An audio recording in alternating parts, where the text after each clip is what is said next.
ఇందులో 'బిగ్ బాస్'కి వెళ్ళావన్నా అందరికీ షాకింగ్ నాకు తెలిసి. బిజీగా ఉండే కెరియర్, బిజీగా ఉన్న టైంలో 'బిగ్ బాస్'కి వెళ్ళడం జరిగింది. వెళ్ళడానికి రీజన్ ఏంటి? మనీ కోసమా? ఫేమ్ అంటే ఆల్రెడీ అప్పటికే ఉండింది. ఫేమ్ మనీ అయితే కాదు. మనీ హ్మ్. బేసికలీ జర్నీ మా టీవీలో స్టార్ట్ అయ్యింది. హ్మ్.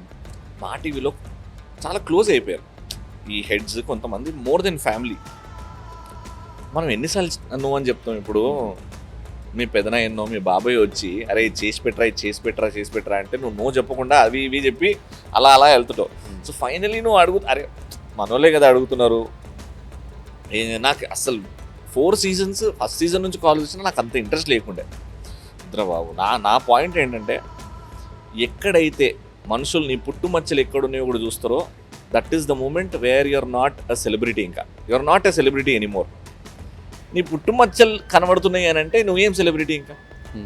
నీకు పెద్ద పెద్ద హీరోలు సినిమాకి రిలీజ్కి ముందు 5 రోజుల ముందు కనబడతారు వాళ్ళంతే. దాని తర్వాత నువ్వు వాళ్ళు ఎక్కడ ఉంటారు, వాళ్ళు ఏం చేస్తారు కనబడరు. That defines a super star. Okay, మనకు అంత అదృష్టం లేదు. మరీ రెగ్యులర్గా కనబడితే ఏమైందంటే పలసపడిపోతున్నా. ఇవన్నీ నాకుండే. ఫైనలీ నో చెప్పలేక ఎంత ఇస్తేనే వస్తా అని అన్నప్పుడు ఓకే అన్నారు వాళ్ళు. అక్కడ నేను లాక్ అయిపోయా.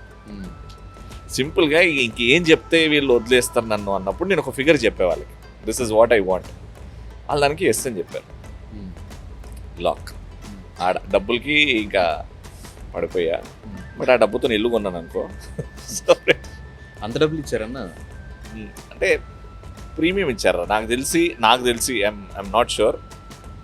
నాకు వచ్చినంత వేరే వాళ్ళకి ఎవరికి ఇవ్వలేదు అనుకుంటే. ₹1 కోటి వచ్చింటాయా ప్రైజ్ మనీ కంటే ఎక్కువ?